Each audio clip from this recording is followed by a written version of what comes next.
আচ্ছা, গয়না কি শুধু সোনা বা রূপোর হয়? আপনারা কি বলেন? আমি তো বলি মোটেও নয়। আজ এমন একটি গয়না দেখাবো যা গলায় পরে নয়, খেয়ে শান্তি। নমস্কার বন্ধুরা, আজ আমরা আপনাদের দেখাবো মেদিনীপুরের বিশ্ববিখ্যাত গয়নাবড়ি বা নকশাবড়ি কিভাবে দেওয়া হয়। স্বয়ং রবীন্দ্রনাথ ঠাকুর যাকে শিল্পের মর্যাদা দিয়েছিলেন আর অবনীন্দ্র ঠাকুর যার প্রেমে পড়েছিলেন। আজ আমরা দেখাবো কিভাবে ঘরেই খুব সহজ উপায়ে তৈরি করবেন এই মুচমুচে শিল্পকর্ম।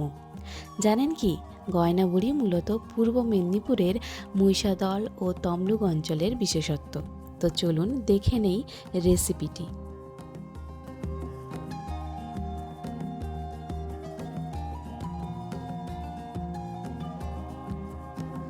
প্রথমেই আমরা এখানে 250 মতো বিউলির ডাল নিয়ে ভালো করে একবার জল দিয়ে ধুয়ে নেব।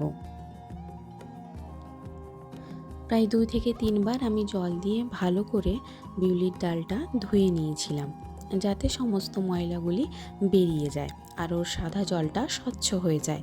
তারপর জল দিয়ে আমি এটাকে সোক করে রেখেছিলাম 8 ঘন্টা মতো। তারপরেই বিকেলের দিকে আমি বিউলির ডালটা খুব স্মুথভাবে বেটে নিয়েছিলাম। এখানে বলি, আমি বিউলির ডালটা একবার নিয়ে প্রায় 3 বার করে বেটেছি, খুব স্মুথ পেস্ট করেছি। আর আপনারা যদি শিলনোড়াতে না বাটেন, মিক্সিতে বাটেন, তাহলে তো কথাই নেই, এমনিই স্মুথ হয়ে যাবে। কিন্তু আমি যেহেতু শিলনোড়াতে বেটেছি, তাই 2 থেকে 3 বার নিয়ে করেই বেটেছি, একদম স্মুথ পেস্ট করতে হবে কিনা সেই জন্য।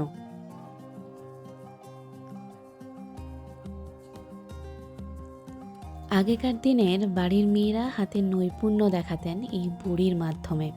বিয়ের তত্ত্ব হোক বা বিশেষ অতিথি আপ্যায়ন, গয়না বড়ি ছাড়াই সবটাই ছিল অসম্পূর্ণ। বিউলির ডালের সাদা জমিনে যেন ফুটে ওঠে আলপনার জাদু। তো আমাদের ডাল বাটা হয়ে গেছে। এটাকে আমরা ওভারনাইট রেখে দিয়েছিলাম, তারপরের দিন সকালেই দিয়েছি। তার আগে বড়ি দেওয়ার আগে আমি কি করেছিলাম, কি থালায় তিল ছড়িয়ে রেখে দিয়েছিলাম রোদে। এটা আমার মা ঠাকুমারা করতেন, তাই আমিও করেছি। আপনারা চাইলে বিউলির ডাল ফেটানোর সময় বা আগেও এটা করতে পারেন। এরপরে বিউলির ডাল ফেটানোর পালা। এখানেই হচ্ছে আসল ট্রিক। আপনি বিউলির ডালটা যত ভালো করে ফেটাবেন, ঠিক আপনার বড়িটা ঠিক ততটাই মুচমুচে হবে। এই ডাল বা এই বড়ি ফেটানোর কাছেই হচ্ছে আসল রহস্য। দেখুন, আমি কিন্তু খুব অল্প পরিমাণে ডালটা নিয়েছিলাম, কিন্তু এটা ফেটাতে ফেটাতে বেড়ে যাবে আর আপনারা নিজেরাই বুঝতে পারবেন। ফেটানো অর্ধেক হয়ে গেলে এখানে পরিমাণ মতো লবণ দিয়ে দেবেন। তারপর ফেটতেই থাকুন যতক্ষণ না আপনার হাত ব্যথা হচ্ছে। আর হ্যাঁ, বলে রাখি, এটা দিতে গেলে কিন্তু আপনার হাত ব্যথা হবেই হবে। তো দেখুন, আপনারা কি করবেন, জলে দিয়ে দেখতে পারেন। যদি বড়িটা ভেসে ওঠে তাহলেই বুঝবেন যে আপনার ফেটানো কমপ্লিট। এটা নতুন যারা, তাদের জন্য খুবই পারফেক্ট একটা ট্রিক। তো দেখুন, আমাদের বড়িটা এখানে ফেটানো হয়ে গেছে, খুব সুন্দরভাবেই হয়ে গেছে। আপনারাও বুঝতে পারবেন, কারণ যখন ফেটাবেন না, বড়িটা খুবই হালকা হয়ে যাবে। এবারে আমরা এর ওপরে গয়না তৈরি করব। আপনারা আপনাদের মনের মতো গয়নার শেপ দিতে পারেন। দেখুন কি সুন্দরভাবে বড়িগুলো দেওয়া হচ্ছে। এই বড়িটি দেওয়ার সময় আপনার মনের মাধুরী মিশিয়ে নকশা করুন। কখনো শঙ্খ, কখনো ময়ূর, কখনো লতাপাতা। আপনার যেটা ইচ্ছা আপনি সেটা করতে পারেন।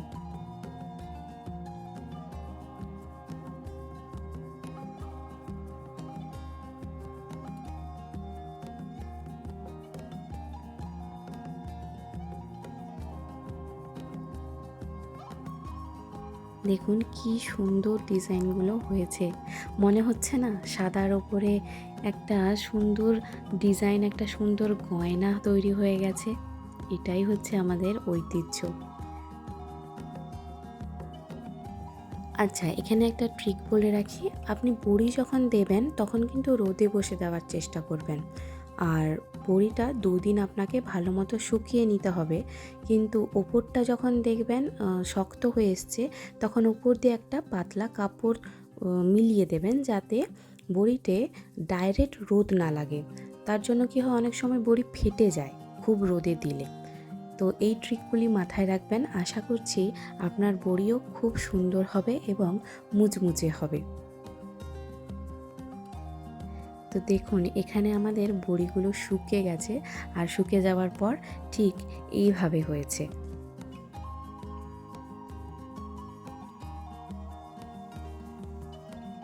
তো দেখলেন তো, সামান্য ডাল বাটা কীভাবে শৈল্পিক ছোঁয়ায় গয়না হয়ে উঠল। বাংলার এই হারিয়ে যাওয়া ঐতিহ্যকে বাঁচিয়ে রাখার দায়িত্ব আমাদেরই। আজকের এই রেসিপিটি কেমন লাগলো কমেন্ট করে জানাতে ভুলবেন না। যদি ভালো লাগে তাহলে অবশ্যই লাইক ও বন্ধুদের সাথে শেয়ার করবেন।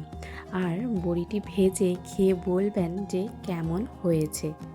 আমাদের তো বেশ ভালোই লেগেছে এবং বড়িটি বেশ মুচমুচেও হয়েছিল। আপনারা যদি সমস্ত ট্রিক ফলো করে বড়িটি দেন, আশা করছি আপনাদেরও খুব ভালো হবে। নমস্কার।